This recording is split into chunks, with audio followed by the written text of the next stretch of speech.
Hi folks, Marcel back with the Pulse. Last week, Josh Long at SupplySide East interviewed Kara Welch from FDA. Now, Dr. Welch is head of the supplements programs at FDA. And Kara Welch does not come from the drug industry, and her background is such that you would think she'd be pro-natural ingredients. So I want you to listen to her comments through that lens, through that mindset, knowing that I don't think she's against the supplement industry, even though the FDA is doing things and conducting itself in a way that is pro-drug industry. That's not her background. Matter of fact, she was hired originally by Dan Fabricant, and she did serve at MPA for a while. So she is a person with pro-supplement background. That being said, her positions are her positions, and she states them in this interview. And basically, what I'm surmising from this, and we'll go into this, I want you to listen to her answers to Josh's questions and repeated questions in some cases. But it appears that they take no action to protect supplements. So this is why there are so many fake supplements out there. And the fake supplements have just moved off the platforms of Amazon with all the other NMN as far as NMN fakes go, right? And they've moved off of Walmart. They're still out there. They're still percolating. I've heard reports of these fake NMNs just popping up elsewhere. So be very careful. Order your NMN from a reliable source and order them direct. Just avoid ordering through these reselling portals, no matter how convenient it may seem. Matter of fact, after you listen to these comments, I would just avoid ordering any supplements from Amazon because it's just a recipe for disaster. They are not policed. There's no oversight. An example is the Now brand. Now is right now fighting or discussing with Amazon, trying to get fake Now products, actually branded Now products on the Amazon store, on their platform, that are being sold, and they're fake. They've tested them, and they found that inside those supplements is rice flour. Like they've got gel caps and they've got capsules, and it's just nothing inside. So totally fake, adulterated products being sold right now. And you have to order these things from a reputable source. If you're going to buy Now supplements, buy them directly from a reseller that you trust or directly from Now.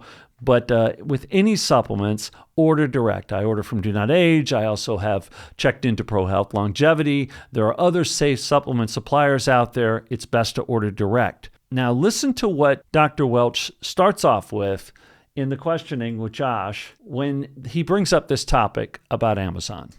Let me pivot to Amazon. They have such power and influence in the world, of course, but also in the supplement industry. A lot of times my sources say, I wrote to the FDA, I wrote to Dr. Welch or somebody else within the agency about XYZ company. They're selling an adulterated product, they're selling a misbranded product, they're selling a counterfeit product. And the response from FDA official is, thank you very much, we'll be in touch.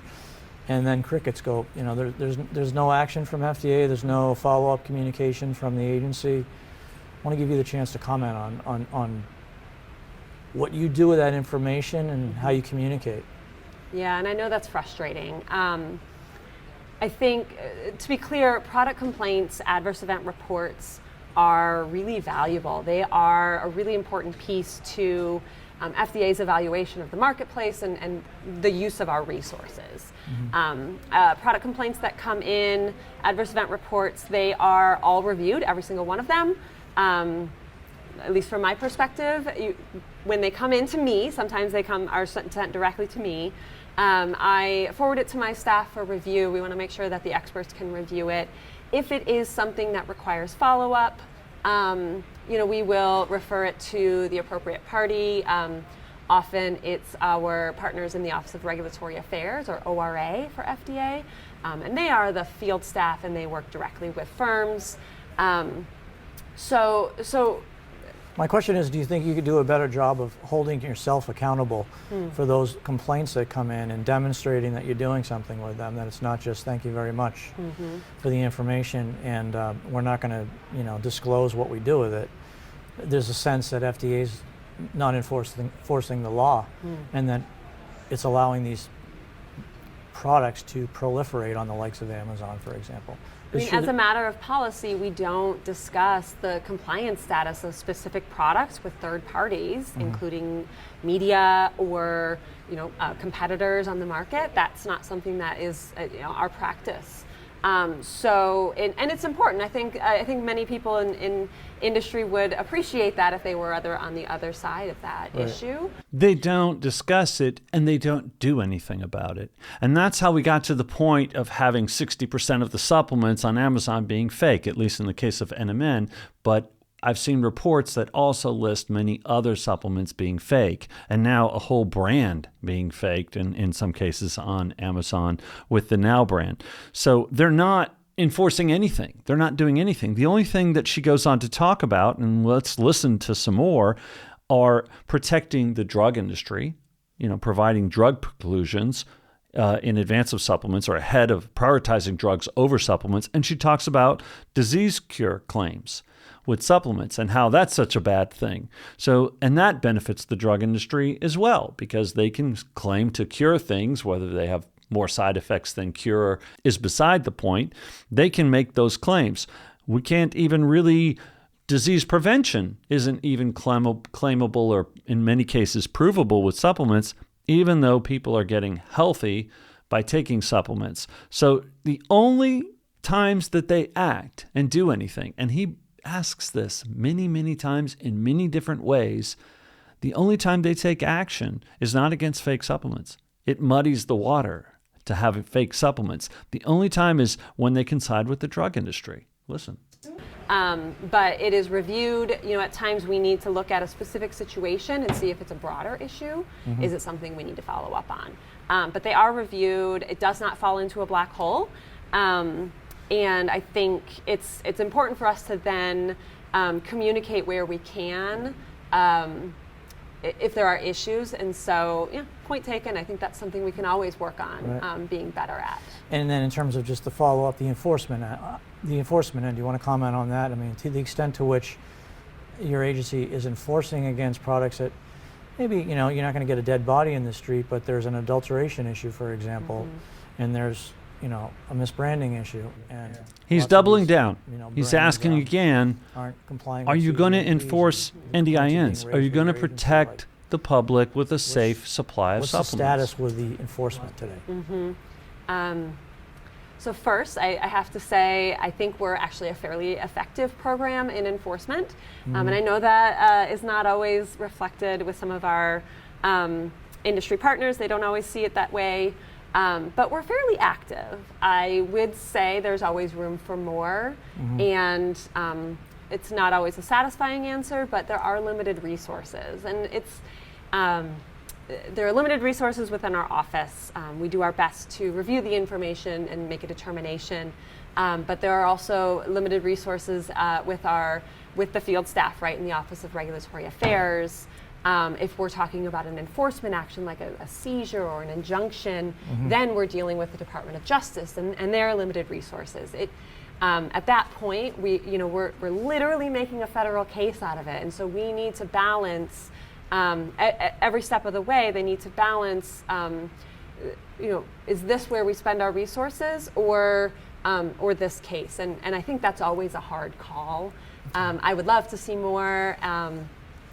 I would love for there be fewer reasons to enforce when there are issues. I would love. Now she's going to undermine that whole argument, that whole smokescreen argument, that it's a big, we're creating this federal case here. We got to get the Department of Justice involved and, all of these agents and all these different agencies.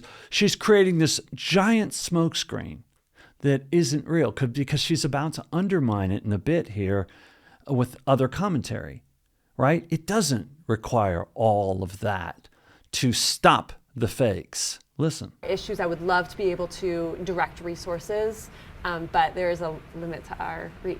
And also, right, it's not just your decision, right? I mean, you work for a big agency, so you may be, I'm speculating here, but you can correct me if I'm wrong, you may be advocating for an enforcement action with DOJ or the Office of Chief Counsel, and they may have a different opinion, right? I mean, yeah, there's a lot of steps in the process that they are, as we get higher up in the organization, they're dealing with more situations, and they need to make that call every step of the way. Okay, I want to give you an opportunity to correct a perception out there that, so let me back up, there's a lot of concern over these substances that are marketed in supplements, and FDA determines they either were approved as a drug and they can't be sold in a supplement, or they were investigated as a new drug and meet the criteria under the law to block them from being in supplements. Mm-hmm. There's a perception that the FDA, when it makes a determination on an ingredient like NAC or NMN, that you're reaching out directly to the likes of Amazon and saying, hey, I just want to give you a heads up. This ingredient cannot be sold in dietary supplements for these reasons. Is that what FDA is doing? So to be clear, our office is not communicating these decisions, these determinations with any retailers. And I think that's an important clarification. As a matter of policy, we don't discuss the compliance status of specific products with third parties, and that includes retailers. If it moves to a warning letter or some other type of public-facing communication, they may find out about it through that means. Right. And to be blunt, it doesn't bother me that they are aware of these things. I think it's important for the industry to be a strong industry, and sometimes that includes saying, no, this product shouldn't be sold, or this ingredient shouldn't be sold. And manufacturers can make that decision in whether or not they want to market a product containing that ingredient. Retailers can make a decision in whether they want to sell a product containing that ingredient. Okay. But we make a determination. We may send a warning letter or another action. We may issue a communication for some reason. Right. But that's generally the extent. We're not communicating our feelings on it. So public-facing communication was all it took to get Amazon to drop the selling of NAC and NMN. It didn't take the Office of Regulatory Affairs. It didn't take some mammoth effort involving the Department of Justice and all of these layers of coordination between agencies. It didn't take any of that. It took a public-facing comment, and they removed it. And she says, I'm grateful. I'm actually happy that they're paying so much attention. Imagine all you had to do to get the fake NMN off of Amazon was make a public-facing comment. That's it. That's all you had to do. Because as soon as you did that, you didn't even pick up the phone. You didn't even call them. You just made a public-facing comment, and they removed the whole supplement. The fakes, the good ones, they punished everyone. Throw the baby out with the bathwater, right? So don't create this smokescreen and tell us that, it's just too complicated. We have limited resources, when all you had to do was put out a press release. That's it. And you got it off. 2 major platforms, Walmart and Amazon. Just like that. Without any effort, without any resources to speak of. Didn't cost you anything. Ingredient with any other party. Okay, so to be crystal clear, with respect to NMN and NAC, the Food and Drug Administration did not contact Amazon and say, this is our determination, we're giving you a heads up, like in some type of an advisory capacity, correct? I have no awareness of this happening, and I would be quite surprised. Okay.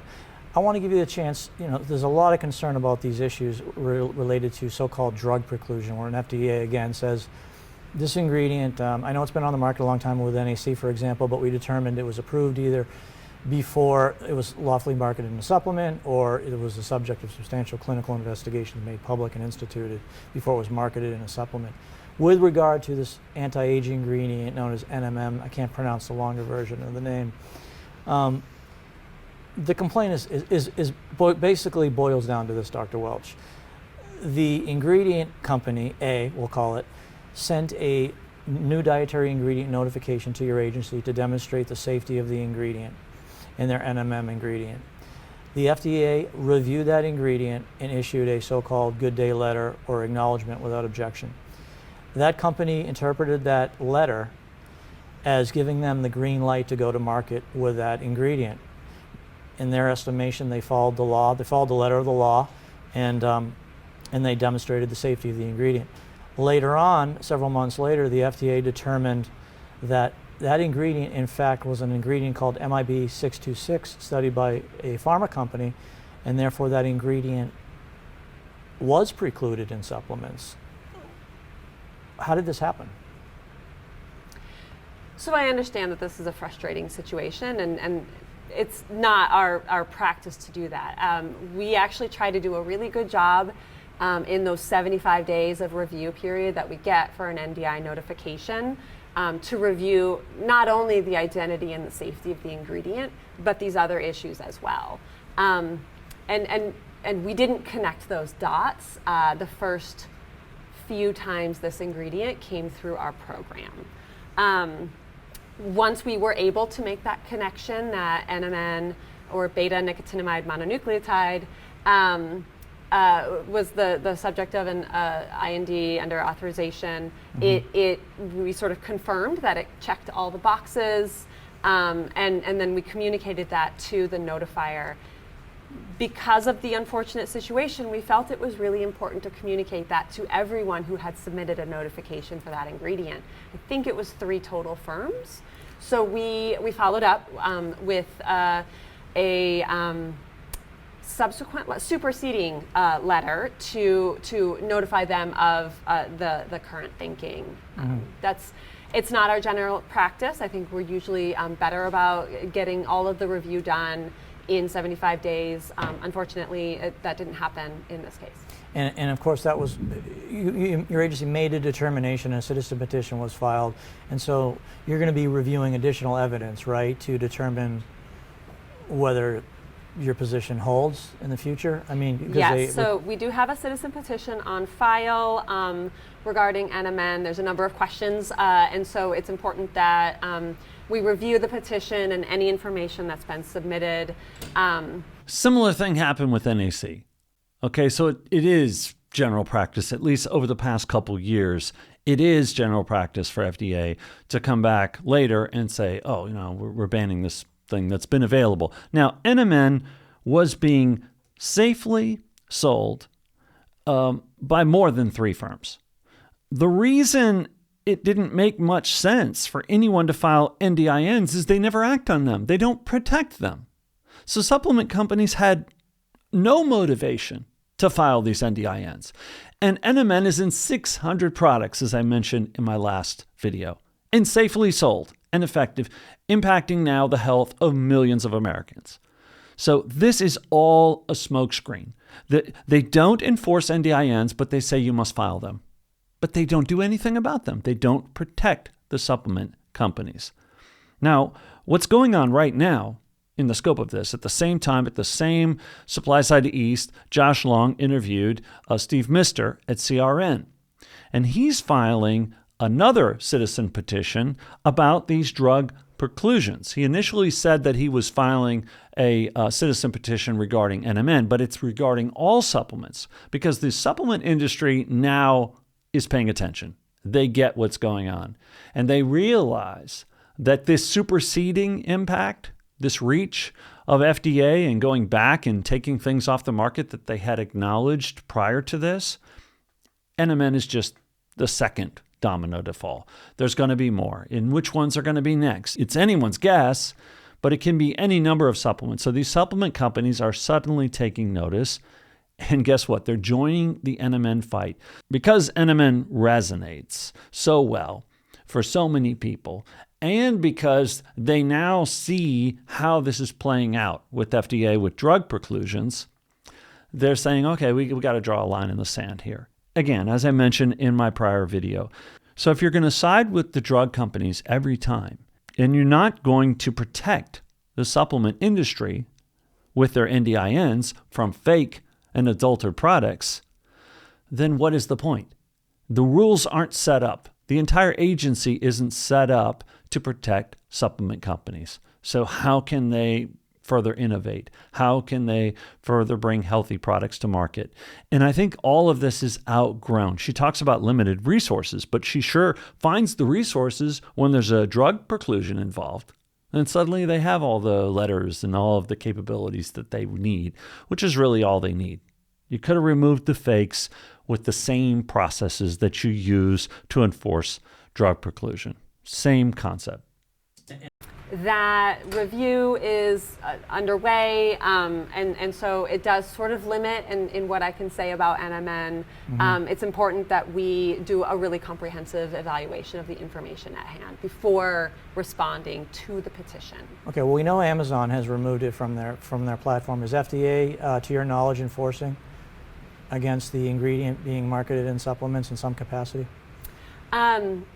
I'm not aware that FDA has done any enforcement on NMN. Okay. Is there plans to enforce on NMN? Oh, I can't speak to future enforcement priorities. No problem. I want to close with the NDI notification provision. It's been controversial for many, many years, and really one of the biggest criticisms of the FDA is that by not rigorously enforcing that provision, you're incentivizing the bad actors and you're penalizing the companies that are investing millions of dollars, like this ingredient company that I identified that submitted the NMN notification. What are you doing to address that today? So the NDI notification requirement is a really important part to our regulation of dietary supplements, and it will continue to be. It's at its core, it's a pre-market safety notification, and that safety information is so important to our evaluation of the marketplace, evaluation and regulation of the marketplace. So strengthening NDI notifications is a priority. I have been saying for a number of years, but I truly believe it is a priority. We are working to move to final guidance on sort of the overall NDI notification guidance. It might look slightly different.